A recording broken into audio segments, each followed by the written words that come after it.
Thank you, Mr. Pasquale. Mr. Arrington, you're recognized for 5 minutes. I thank the chairman, I thank the ambassador. When I hear you say we need to play more aggressive defense, I think on the opposition, on our adversaries.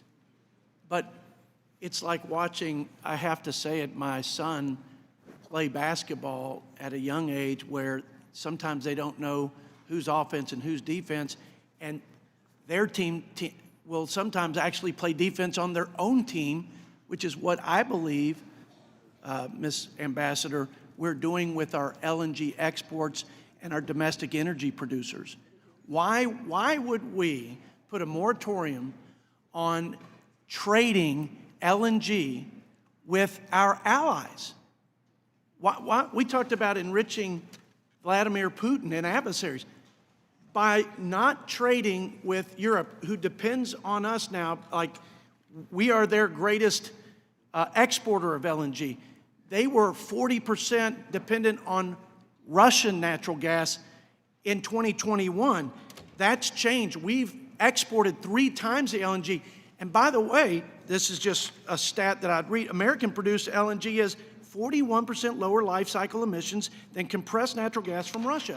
So the environment is better off, our economy is better off, domestic energy producers are better off, but we're enriching Vladimir Putin, and we are putting our allies in Eastern Europe in a untenable situation.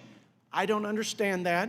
I'll let you respond, but I need to go to an issue that is admittedly parochial in that it affects Texas, and not my district, but South Texas, the Rio Grande Valley. And this may be a little out of your wheelhouse, but I think you can help us.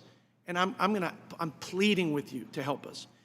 This goes back to the principle of these treaties and trade deals are only as good as our willingness to enforce them.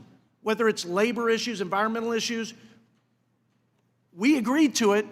The American people did by sending us here. We cut these deals, and we get taken to the cleaners by our competitors and partners when we don't enforce them. So there's this water treaty since 1944, I'm sure you've heard of this, where we depend on Mexico, based on this agreement, to provide 350,000 cubic acre feet a year to a couple of reservoirs so we can produce irrigated crops in the Rio Grande Valley. It's $1 billion in irrigated crop loss without these resources. And for 4 years, Mexico has failed to deliver.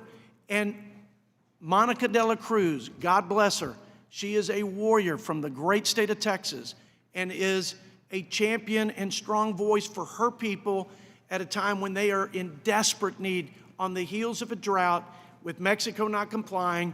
And they've just shuttered the last, they grow various crops, citrus, vegetables, but sugar is a big production ag center in the Rio Grande Valley. They just closed the last sugar mill to process the sugar. 500 jobs gone. And it took her 1.5 years to get a meeting with Secretary Blinken. And I recognize there are lots of things going on in the world, but we got to be able to walk and chew gum. Somebody over at the State Department, and maybe with your help, can hold Mexico accountable so that we don't lose any more jobs. This is a self-inflicted wound. We're not talking about a new deal. This shouldn't be that difficult to solve. And it's devastating the Rio Grande Valley. I've got reports that I would submit for the record, Madam Chair, from the Center for North American Studies that talks about the loss of almost $500 million in direct revenue and a much broader overall economic impact. So bless Monica de la Cruz's heart. She has sent, she's a new member, and with the zeal of a new member, she's written letters. She's gotten bipartisan support. She's worked up and down the chain. She's engaged the Mexican officials. And after 1.5 years, she sat across from Secretary Blinken, and it was just so disappointing. It was like, we'll try. No real commitment, no definitive action.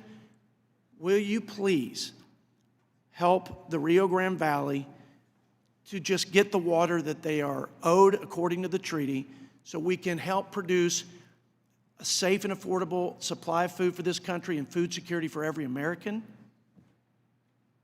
Mr. Arrington, thank you for raising this issue with me in this context. I would be delighted to follow up with you and have our staffs connect and see how we can assist. I know that may have been the longest question wind-up I appreciate it. in history, but it's a very important issue. Thank you for your sincere consideration, Madam Chair.